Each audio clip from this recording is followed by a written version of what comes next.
going on, everybody? Let's make our way through this next leg of our little journey here, trying to get Auriel's bow.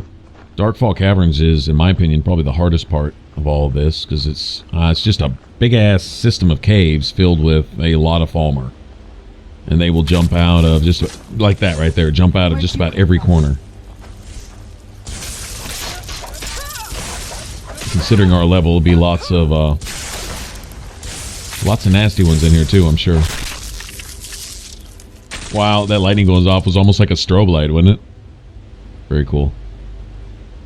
I love magic in the dark. I love that in Oblivion too. Magic in the dark. When you go into a dark cave and shoot off fireballs or get an absorb health effect, especially when you're using a bow and you'd see that trail of health kind of stream towards you like from a... man, I thought that was cool.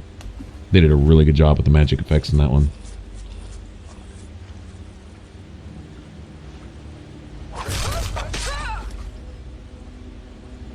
Alright, so we're like making our way kind of into Falmer Central or something. They're definitely dug in here. They've got their own little city set up down in here, kind of sprawled out.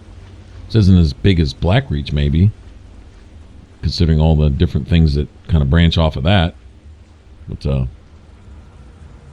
definitely a home base for the Falmer. Nothing really dwarven down here. This is just the Falmer. This is their own little personal spot.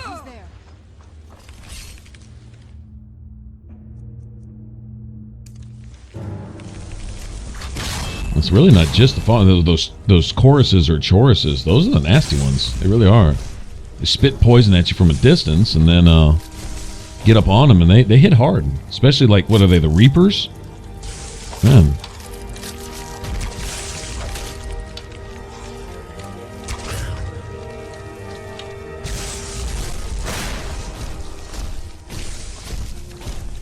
Among the Falmer, those warmongers, those are something to be reckoned with. Those, even now, I'm pretty happy with my build. I'm able to take some damage, especially considering our equipment, you know.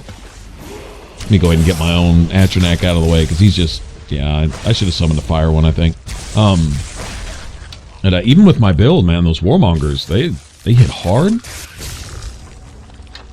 Kind of hoping, having picked up that standing stone enchantment. I don't think that's one I've ever run with. But I was like, you know, a little extra defense and stuff. I'm more offense minded.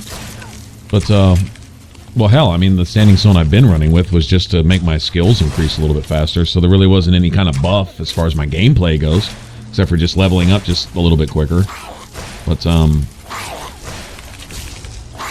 don't know. There wasn't really anything really offense related that I could think of, and I was like, I'll go in there and take a little bit more of a pounding so I can dish out a little bit more of a pounding, you know?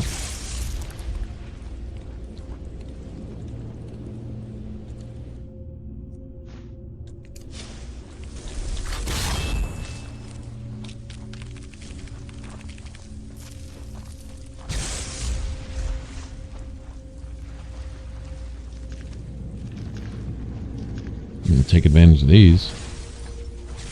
Those even sell for a decent price. Little Chorsays don't really weigh anything.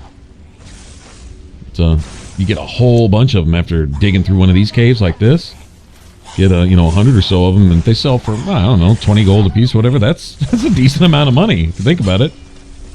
They're nice to use for potions too, make invisibility potions and other stuff. But I think they have like a poison attribute to them too. So you can do some damage health type stuff with them also. That'll teach you.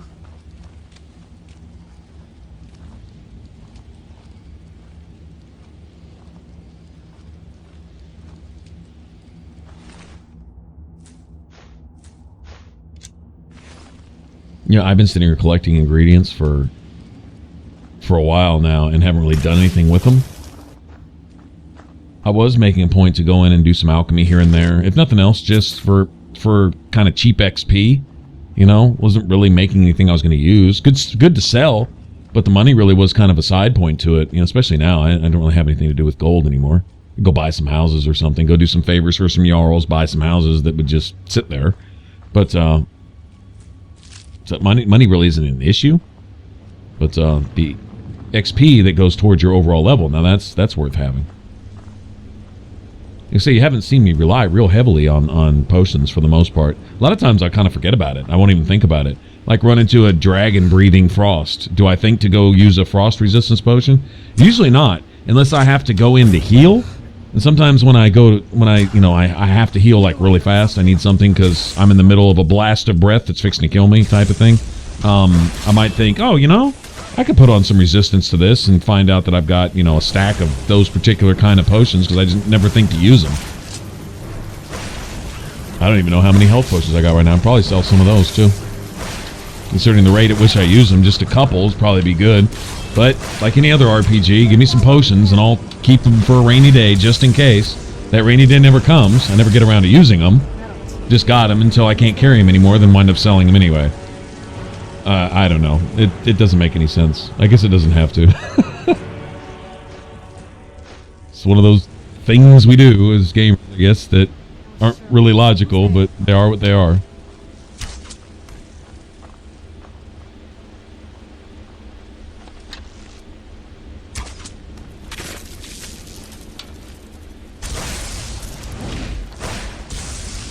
I really don't like the way these things come out of their pods. I was expecting a lot more of the, what are they called? The hunters, I think?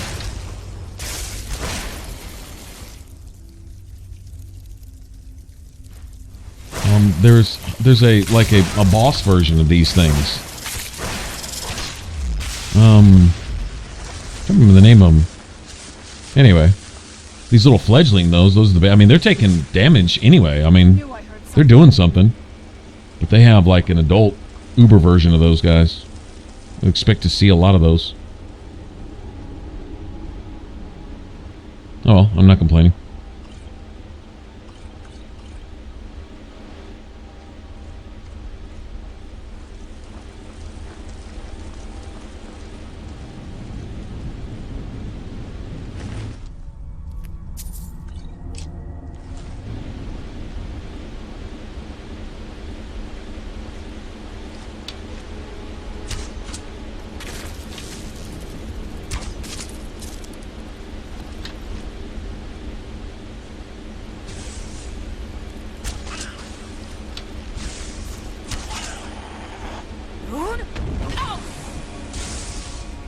We'll let him simmer for a minute.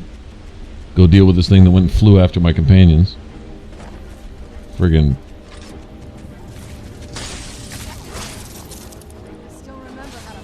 Terminator mosquitoes.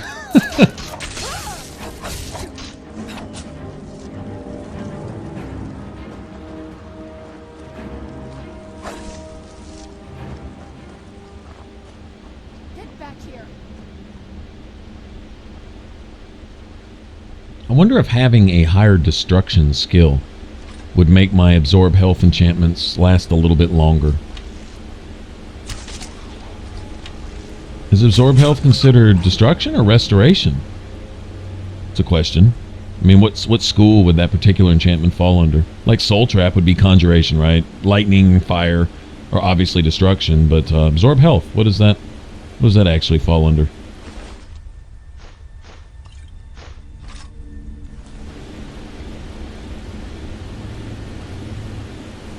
Whatever it is, from what I understand, I think this applies across the board, is if you're higher in a particular skill, that particular type of enchantment lasts longer on your staff or your weapon.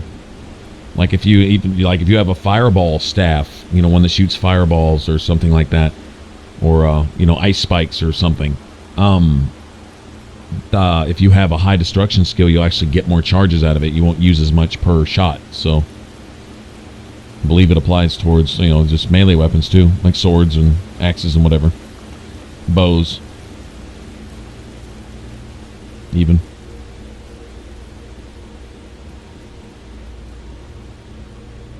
And so there's probably a few corners we could search out. I'm gonna grab a chest if I see it type thing. Not looking too much. I remember trying to dig in every corner in here, and on one hand you get lost. It's really easy to get lost here. I guess if all the lights were on and everything, the path would be pretty obvious, but it's really easy to get turned around and wind up going back the way you came from type of thing. Before you figure out that, holy crap, where the hell am I?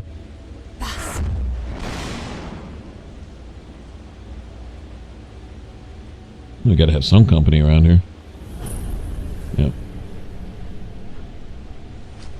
Here's one. Who's there? I don't like the look of this.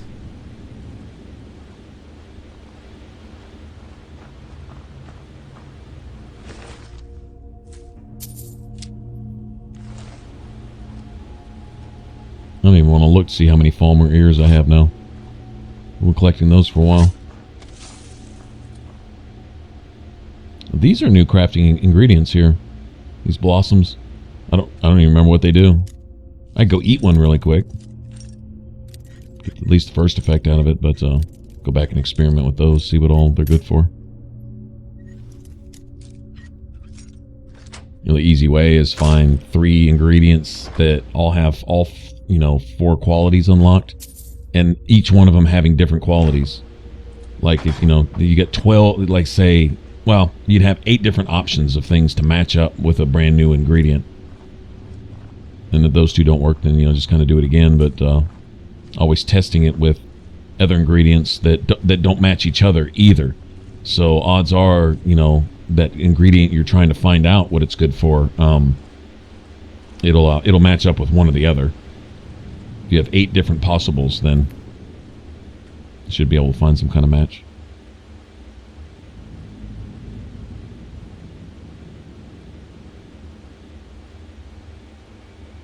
Okay, this really doesn't want to register. I was about to say, okay, that really wasn't even worth it. Didn't really want the mushroom that bad.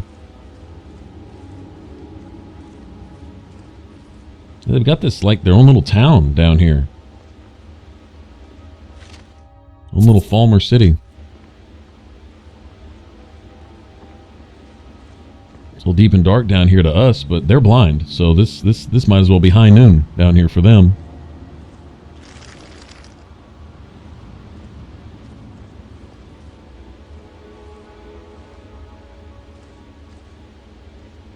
What's the meaning behind these little shrines? Little totems they've set up. I guess that's something of a totem. Kind of like the goblins have, sort of. Maybe.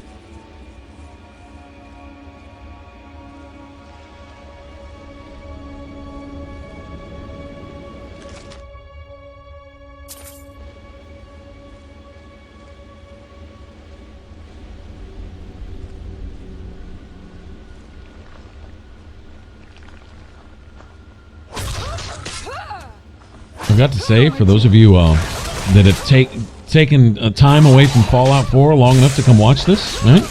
Anyone here that, well, if you're hearing me, then you're watching this, and I gotta say thanks for that. Double thanks, considering you're making a sacrifice to keep up with the old Skyrim. I myself, as you watch this, will be myself playing Fallout 4 and studying it intensely. I want to do a playthrough of that, make it a quality playthrough, a fun one, be able to provide a build or two. I think this one's going to play a little different. This is probably actually a really good save point right in here. Made enough progress. I would hate to get reloading all the way back at the entrance. Think about it, because we've gone quite a distance here. Let me grab all these things. But I think Fallout 4, from what I can tell, and I've really been trying to avoid spoilers. Really been trying to avoid, people want. Apparently, there's been leaks. People have gotten early copies, posted things they probably weren't supposed to. If they got a review copy, you aren't supposed to leak any footage of that. But apparently, some people couldn't resist, or who knows, man. Some people probably be in trouble behind all that. Whatever. But it's just, I don't know, kind of disrespecting the community. The people who want to open their Christmas presents a day early are all excited about it until it's open, and they're kind of, okay. Now the climax is over, then what? What after? I don't know. Wait till the game's there, and then enjoy it. But whatever.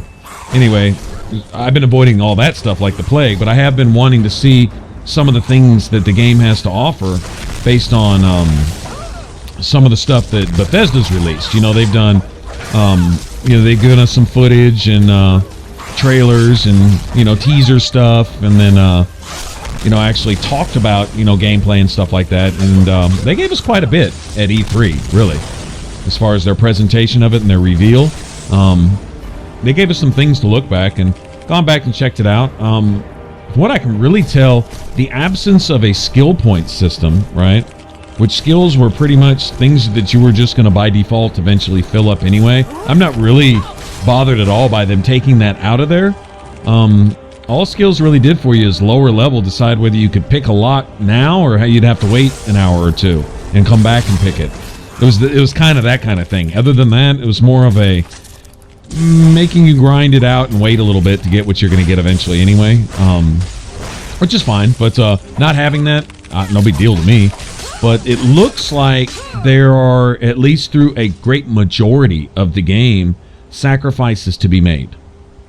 If you want certain skills and you want certain buffs and you want certain perks, if you want certain upgrades to your fighting ability, to your defense, to your whatever, then you're going to have to pick and choose which special perks you want or special points you want to invest in and live with that for a while. Whereas if you want more special points and you want to choose from a wider selection of things, then you're not going to be able to fill in your perks as much. Like say, I don't know, I'm totally throwing this out there because I haven't actually seen it. I've just kind of gotten a generalized idea of how their leveling system works, but I haven't seen anything in particular, so I'm just throwing this out there as a complete example. But from what I see, the idea is that, like, say you've got a perk that gives you, say, extra critical chance, and each point you put in it gives you an extra % critical chance. Like, you can get, like, 1 up to 10% critical chance or something like that. Just throwing it, it's a complete example. Not saying this applies to the game at all, but let's just say, all right, now you can spend a point when you level in that in upgrading that particular perk, or you could spend a point in luck overall and put an extra point in luck or one of your special stats. But once you've unlocked that next special stat, you won't have any you won't have a point to upgrade it until you level again type thing.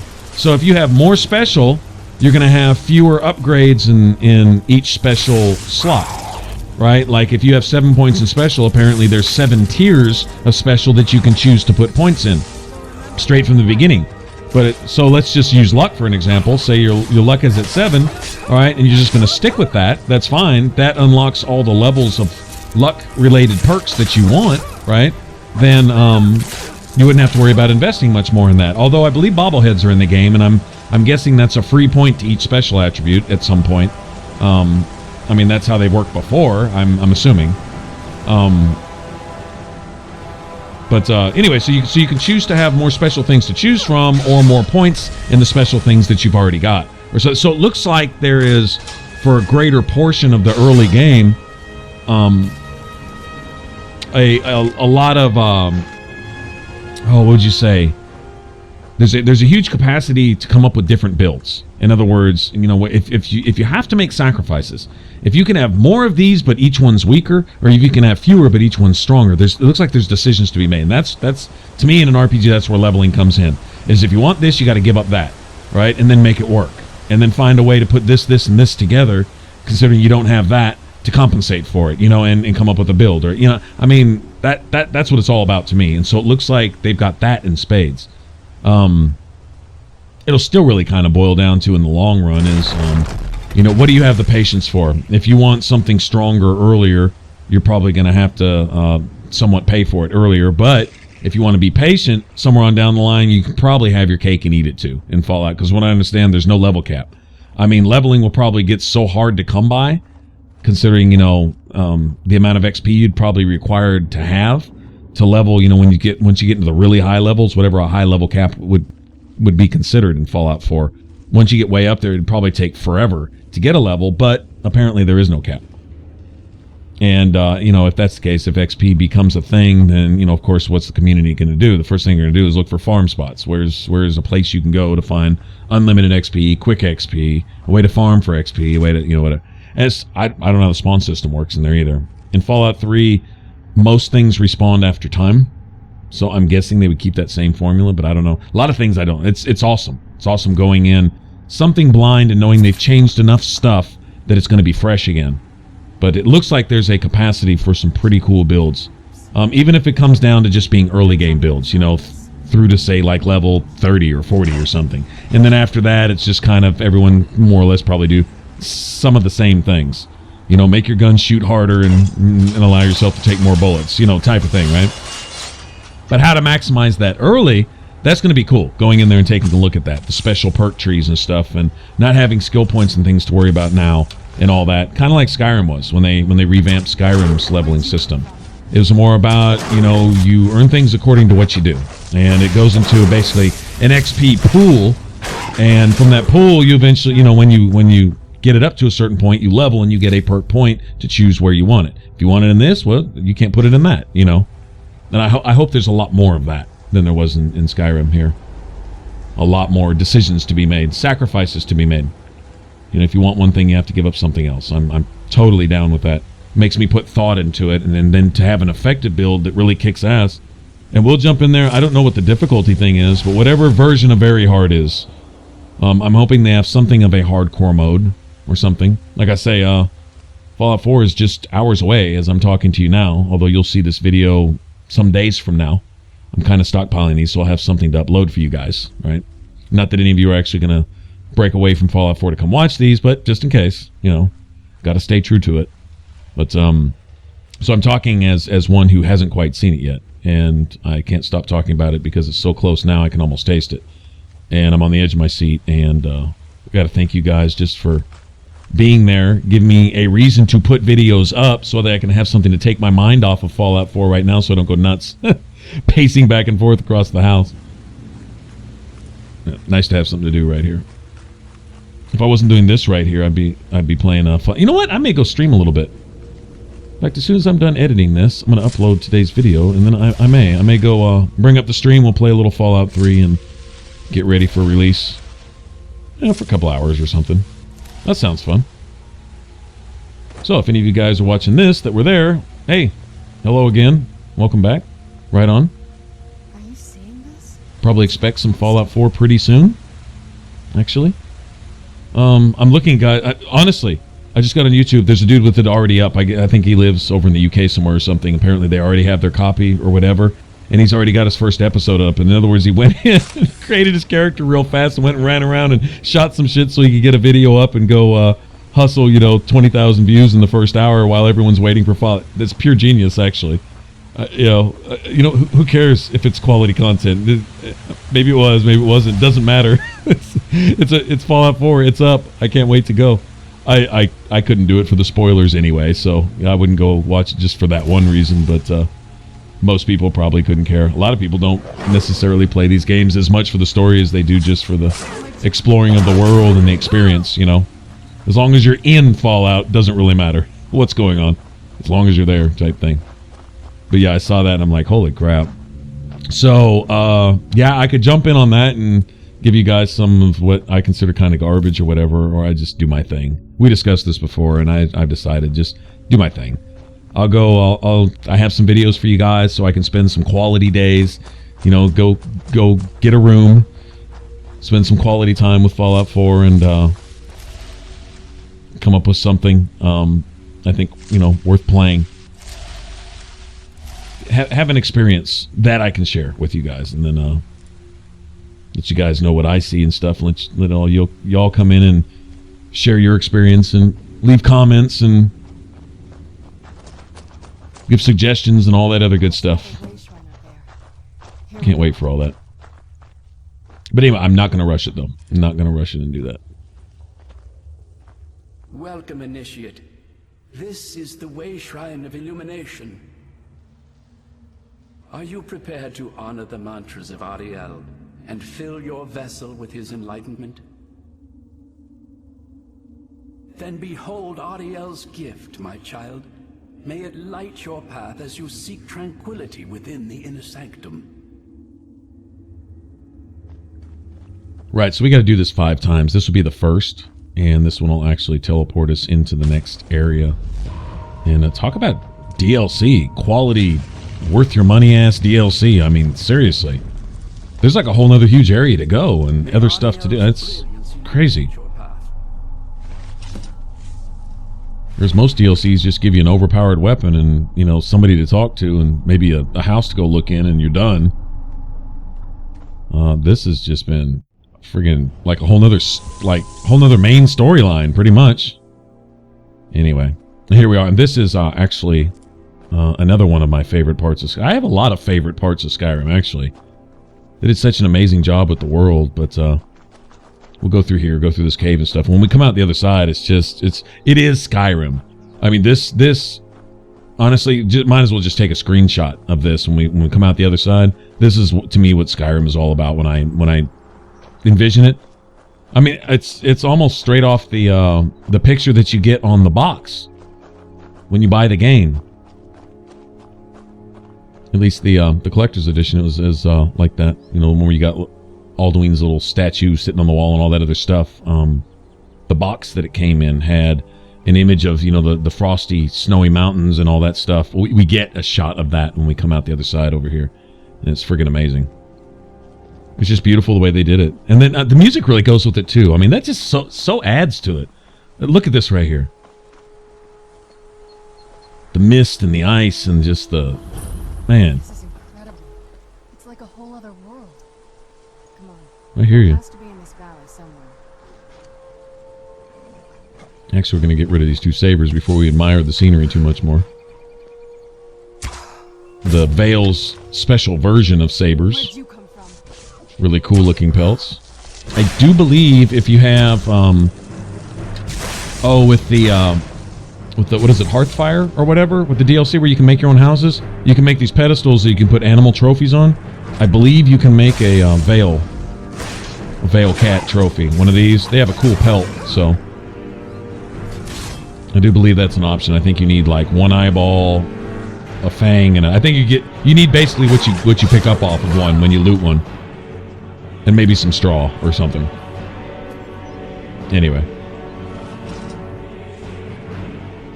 But there we go. That's just Skyrim right there. That's just straight off the art box, right? All right. Thanks for watching, man, and y'all get back to Fallout 4. And I'll catch you guys on the next one. If you haven't subscribed and you want to, click that button up top. And if you want to catch the rest of this Let's Play up to this point, click that image in the middle. If not, go play Fallout. Y'all take it easy. Take care. Bye-bye.